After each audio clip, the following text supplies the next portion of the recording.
Good day, everybody, and welcome to another edition of the Military and Foreign Affairs Network. I am your host, the voice of reason. In today's episode, we are continuing our ongoing coverage of the war between the Russian Federation and Ukraine. Today, specifically, I wanted to have a discussion about the attack on the Russian patrol ship, the Sergei Kotov. Now, supposedly, this Russian patrol ship was attacked somewhere near the Kerch Strait. Now, the weapon system that the Ukrainians allegedly used is this system here. And this is the high-speed attack drone that allegedly the Ukrainians use. These are roughly 18 feet long, and they weigh about 2,000 pounds and pack around 400 pounds of explosives. Now, if you look at these vessels, you can see that they have data link capability, meaning they can communicate with satellites. They have rudimentary optical systems. I don't want to say rudimentary. They're fairly advanced. Obviously, they have thermal imaging capability and different optical systems. But these boats don't contain radar.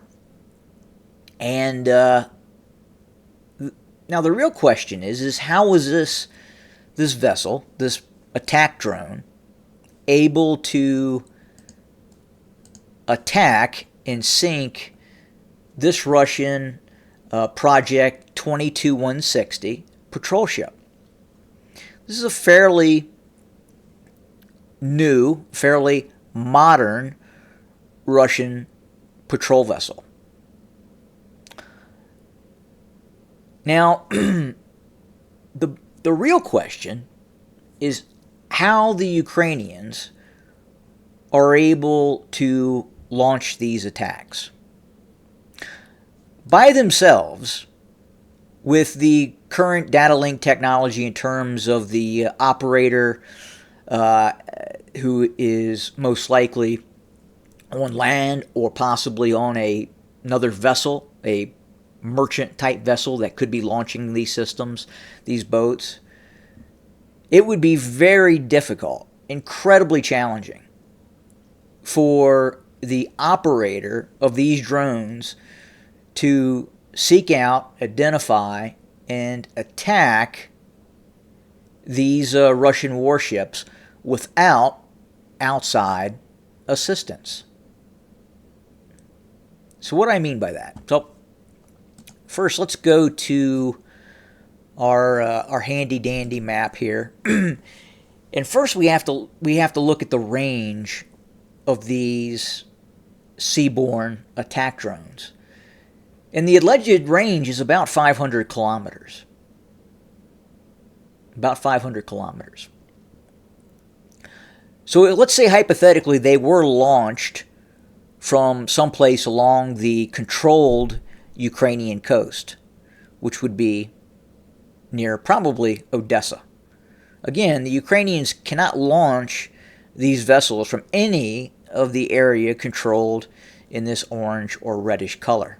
That includes launching it from the Sea of Azov. They don't have that capability. They can't. The Russians control all of this coastline.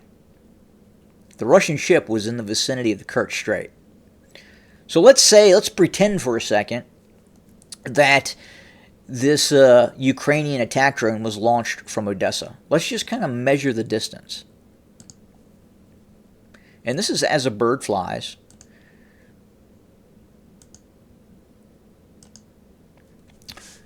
(649 kilometers). 649 kilometers. Most likely out of the range of these small boats.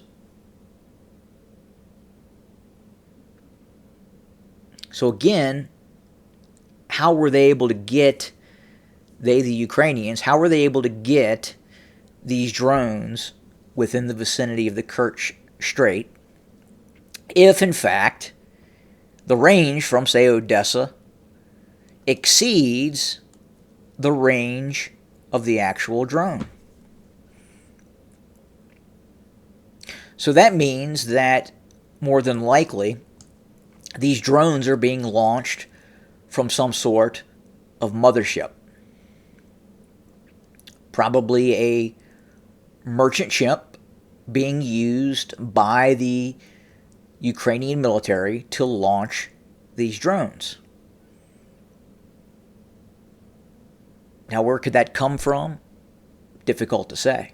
There are obviously a lot of ships roaming around the Black Sea. You have a number of countries who operate in the Black Sea. Obviously, number one, you have Russia, you have Georgia, you have Turkey, you have Romania, Bulgaria. All operate vessels, merchant vessels, in the Black Sea. Now, if we also look at the fact that, let's even just say hypothetically, that the range of the attack drones exceed 500 kilometers. Let's say they're 1,000 kilometers. And in fact, they could launch them from Odessa and attack targets in the Kerch Strait. Do you understand the likelihood or the unlikelihood that this craft in the dead of night would be able to find this ship on its own? Again, no radar, just optical sensors.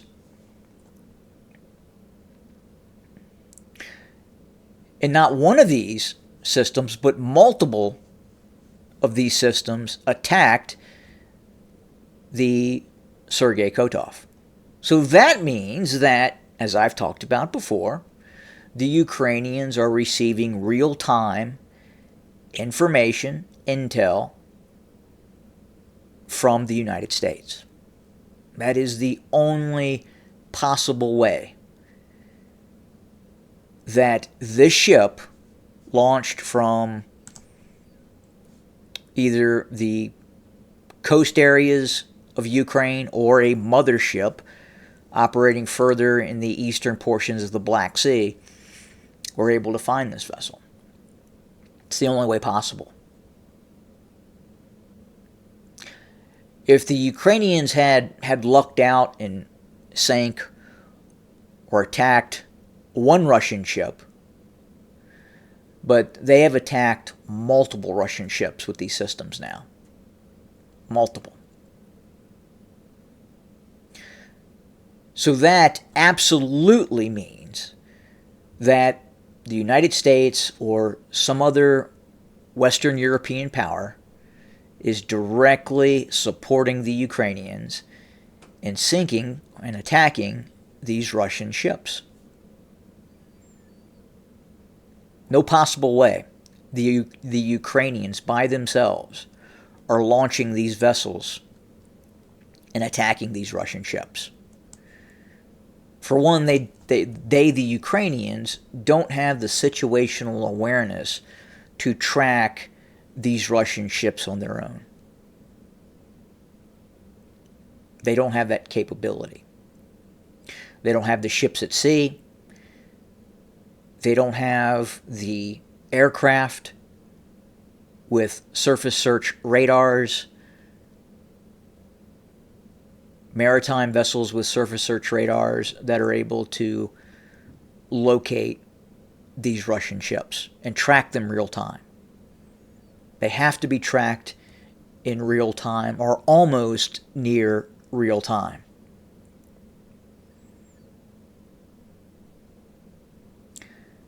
I imagine that the United States is providing the Ukrainians where these patrol boats are launching from, these Russian patrol boats, and some sort of merchant vessel disguised merchant vessel that is actually an enemy combatant is operating in the eastern Black Sea and launching these drones towards these Russian ships.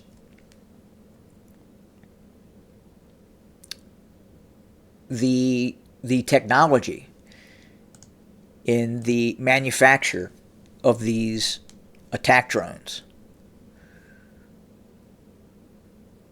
probably is part of a Black Ops platform developed either in Western Europe or the United States at some point.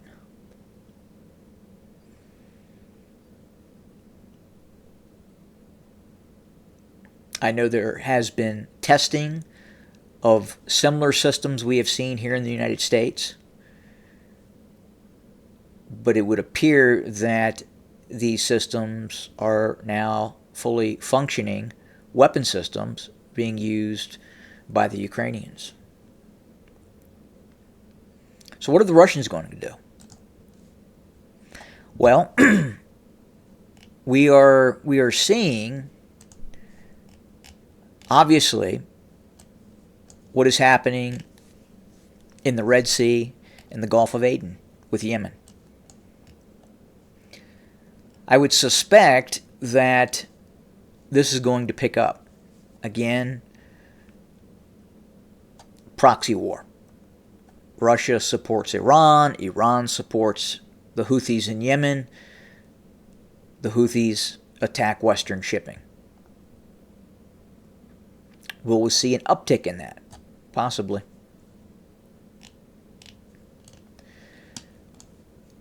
But again, to say that this was a Ukrainian operation in total is not possible. The Ukrainians, at the very least, are being provided real-time intelligence of where these Russian vessels are. And then they're using that real-time intelligence to guide these drones to those Russian targets.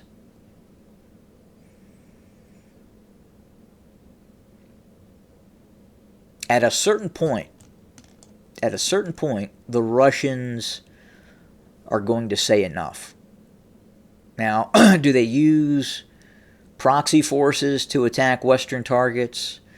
Or do the Russians simply decide to take matters into their own hands and attack a Western target, thereby initiating, quite possibly, a global conflict? Difficult to say.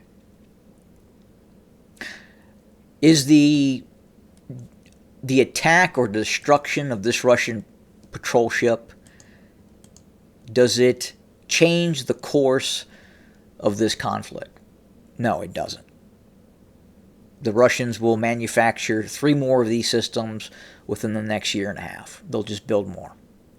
Again, these are not capital vessels. These are small patrol ships. It obviously does give the Russians pause in terms of the Ukrainian capability to strike near the Kerch Strait Bridge. If the Ukrainians, are able to strike near the Kerch Strait, obviously other targets could also be in the crosshairs of the Ukrainians. It's not impossible. I mean, given the fact that they are able to hit targets near the Kerch Strait, leads one to believe that they could hit targets elsewhere. Now again, these attacks are not going to change the outcome of the conflict. They're not. These are nuisance attacks that is getting a lot of media attention.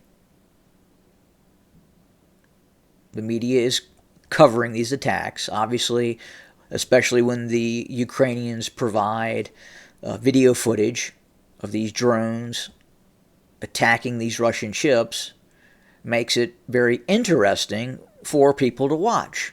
So it's going to be talked about. But at the end of the day, it's not changing what is happening on the front line. It's not changing the fact that the Russians are continuing offensive operations all along the Eastern Front. And now we're hearing that the Russians are continuing to mass 120,000 plus troops, 1,000 main battle tanks, 2,000 armored fighting vehicles, 1,000 pieces of artillery within the direction of Kupiansk, this northeastern quadrant of the conflict. Could the Russians be preparing for an assault towards Kupiansk and then eventually Kharkov? We'll see what happens. Again, wanted to have a discussion about these drones, about the assistance the Ukrainians are getting with these drones, and overall how it is impacting the course of the conflict, which it is not. Ultimately, these are nuisance attacks, but not much more than that at this point. More to come very, very soon. Thank you for joining us. As always, have a good day.